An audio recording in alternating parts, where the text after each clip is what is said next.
Yo, what is up guys, Ghost here, welcome back to another video.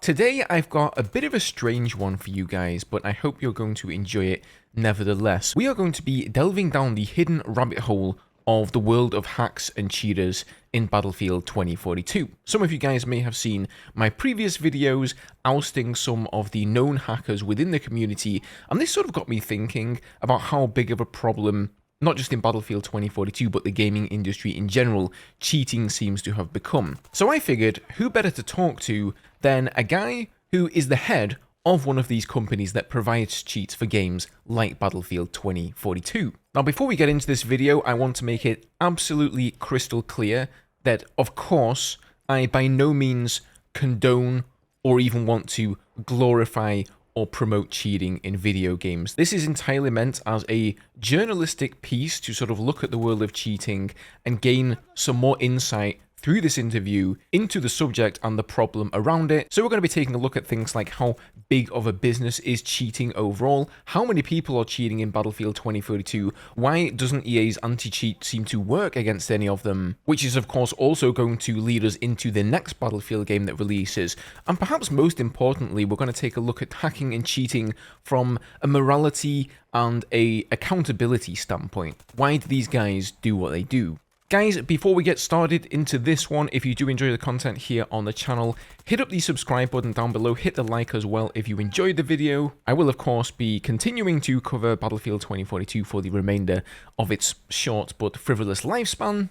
And of course, beyond that, we're going to be covering the next Battlefield game down the line. So if that's content that you guys enjoy, be sure to hit up that button. Also, let me know down below if you guys want to see the full interview. I'm going to kind of cherry pick some of the best bits from it here to make this video around 10 minutes in length. But the entire interview with this guy was, for me at least, very eye-opening, and it's about half an hour in length. So if you guys want to see the entire thing, I can also upload that to YouTube. So leave a comment down below and let me know if that's something you want to see. But without further ado, let's get straight into the first question here. Now, these guys are not simply middlemen who are reselling keys, they are coding their own cheat, so I thought it would be prudent to ask him, how does the distribution side of his business work? So do you guys like sell your keys to other people, you know, in bulk kind of thing? I guess almost like drug dealing, right? That's kind of how that works. You make a lot of product and then you kind of give a large amount to a middleman and then they sell it for you, or do you guys the only ones who sell what you make?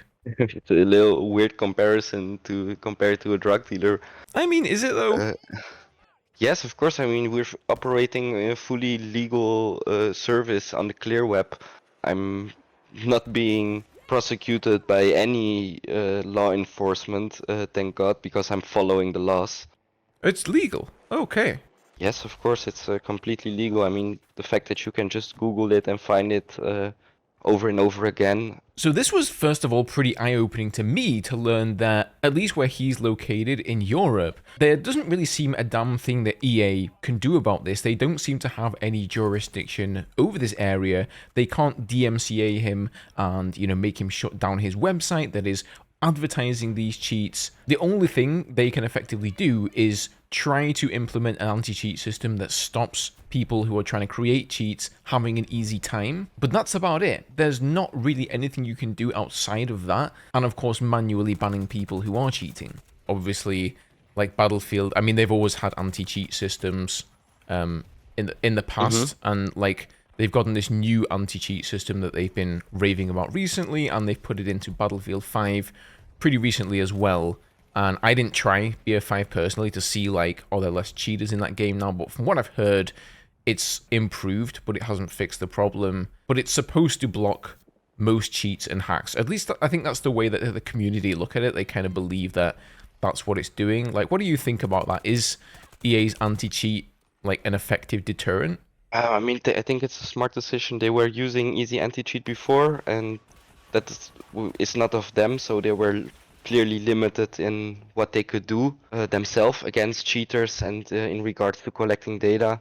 Now that they have their own anti-cheat, they obviously have full control over it, which should in theory give them better opportunities to handle things against cheaters, for sure. Right, but it's not stopping you guys, right? Fix the problem. If you say fix the problem, it's impossible. There's no one is fixing the problem. There's not a single anti-cheat who has fixed the problem, because it's impossible to stop, or we wouldn't have had any cheaters in a single game. If they could fix it, it would have been done already.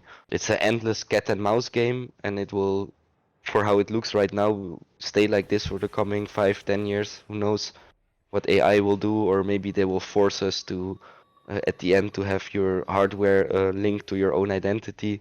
God knows what they will do in the future, but for now, uh, it's just a cat and mouse game. So Have you guys ever had any of your hacks get detected or shut down by EA ever? Like, has their anti-cheat? no, we did not had anything like that with EA ever. We did had a few ban waves, or we had like a few percent of our users get banned, but we didn't had like a full-on detection where like simply everyone who used the cheat or was using it got banned. Do they do like hardware ID bans when they ban people, or is it just like they just ban your account? Some customers are reporting, yes. I cannot say from myself from experience, because I haven't been banned. Right. Okay. But that's also another cat and mouse game, just like cheating, where there's people who's just going to spoof those identities and, yeah, going to come back and cheat again. Like, roughly how many cheats do you guys sell? Because this is a big, for me, this is a big question of like how many people do cheat in like specifically Battlefield 2042. Personally, I feel like I don't see cheaters that often, but I have people comment on my videos and they say that they feel like they're with a cheater in every game, and I'm like, oh come on, it's just a good player, right? Roughly how like many hacks are you guys selling? So I actually think that the percentage of cheaters in Battlefield 2042 is pretty low, as the community that plays Battlefield are not the people that cheat too much in games. Average age of a Battlefield player is definitely higher compared to other shooter games like Valorant or Counter-Strike that are infested with cheaters, simply because there are more kids interested in it and willing to try it. Right. I can't give you direct numbers of how much we are selling. All our products at the end of the day exist because we want to cheat in a certain game. We do it out of passion and out of joy, Okay, and that's how it starts. So yeah. That's an interesting way to look at it, like that you kind of call it like passion and joy, because I would have thought that not just for the people that you play with, who like obviously you're kind of, you know, ruining their gameplay experience by cheating against them, but I would have also thought you'd sort of ruin it for yourself, because once you're used to using cheats, let's say you switch to another game, and, Yeah. comparably you're gonna suck, right? You can't compare to using hacks. So I would have thought it's you know, it's gonna diminish like your enjoyment of gaming. Yeah, it does that for many people. For me, I'm not just playing the game, I'm playing an additional game, and that's not getting caught. So that's more the game I'm playing. I like to legit cheat, so that means that I'm using settings, configurations in the cheats that people won't think that I cheat. That's just how I play. That's what I like. I've been doing it for almost 18 years now. But you know that Mm. you cheat. Yes, of course I know that I cheat. So like you can't fool yourself into thinking that you're a good No, player, I'm right? not trying to fool myself into thinking that I'm a good player. That's not what I'm cheating for. I'm cheating for not getting caught, and I'm having my own game with the anti-cheat. So that it's kind of like a rush in a way, I guess. Yeah, I would say, yeah, definitely. It's been a hobby at start, which just grew completely out of proportion, and now it's a full-time job. I would say, yeah, it's paying the bills. You know, how do you feel about selling cheats for Battlefield 2042 from like a morality and accountability standpoint? Obviously, you're profiting at the expense of the other player's enjoyment to sort of increase your own enjoyment. What is your sort of stance on like the ethics of cheating? Well, I know it's morally wrong, and I'm not making any excuses for it. For me, it just kind of happened, and I got addicted to it. Yeah, for me, it went even further. I'm not just addicted to cheating, but the entire process of making, finding, and selling it, and having a community who enjoys it. That's what makes my clock tick, I guess. And I know that it sucks to play against cheaters. Yeah, it's horrible. There's nothing to say that I can defend it. I wish it wouldn't be possible, to be honest. I wish we had games or solutions where it simply isn't possible to cheat. I would be playing that game for sure. But you're enabling it yourself, right? You're literally like Obviously. creating and selling a Yeah. cheat, so it sounds kind of Yeah. contradictory what you're saying there. Because you could easily take a massive step to stop this from happening by just like not doing this, right? That's right. But I'm choosing to do it. I'd rather do it myself and provide the people with an actual good product that is not infecting their PC or stealing any kind of their data. So, like, obviously Battlefield 2042 is kind of coming to an end, like, sooner or later. Yeah, it is. Like, the player base is going to go down and down and down, Yeah. and inevitably, like, less people are going to be buying your product, so, like, what are you going to do then? I wish the best for Battlefield, but even if it dies, it doesn't matter to me in a bad way. Also, there's going to be a new Battlefield, which we are prepared for. Obviously, we have a tremendous amount of knowledge of their game engine. So it's not really that big of a deal to, you know, tweak a few things there and a few things here and get a working cheat as soon as the new game's up and running. Definitely gives us a good indication on where to look for what and have understanding of how things work. So yeah, even with the new Battlefield, of course, we're going to be here again. Yeah, it's kind of scary these days. A game pops up, it releases, and often within like one day, there is a cheat already.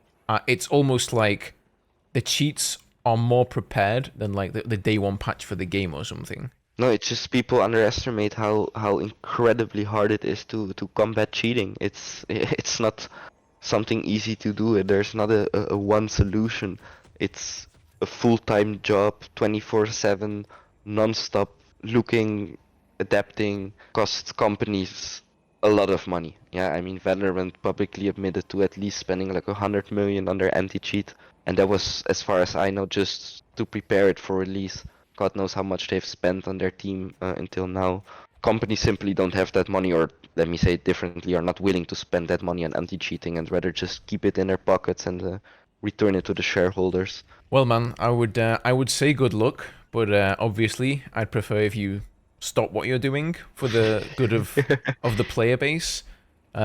Yes, but from human to human, I wish you a lot of luck, and also just with what you're doing and with your work. I thank you and wish you the best.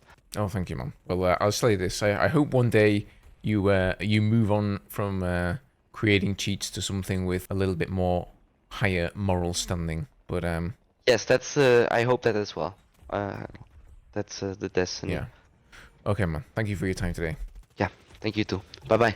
So I hope you guys enjoyed that. As I said at the start of the video, if you guys want to see the full interview, I will go ahead and upload that on YouTube in its entirety. It's about 30 minutes long, and I had a lot more questions for him, and he had a lot more to say. So make sure you are subscribed if you want to check out that one. But guys, I really want to hear from you down below in the comments what you thought about this interview here. I certainly found it surprising, honestly, the level of professionalism really behind this guy and his company that's selling these cheats. I think that, you know, cheat developers and cheat users have been stereotyped as stupid, idiotic, immature, but this guy is obviously anything but that. Now, don't get me wrong, maybe the people who buy his cheats and use them are, but he's obviously managed to make like a profitable business out of this, so much so that he's doing this as his full-time job. He wouldn't divulge exactly how much money he makes, so I'm not sure if he's making like a six-figure sum for the year or what, but it's at least enough that he can do it full-time. But I also found it very worrying,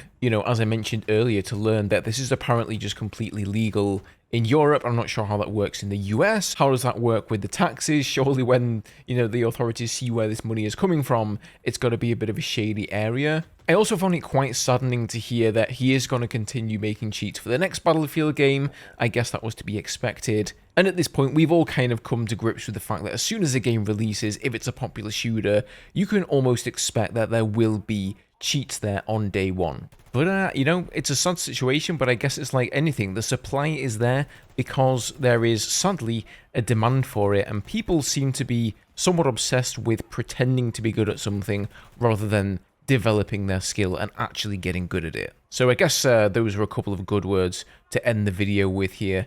Get good, don't cheat, and I'll see you guys in the next video.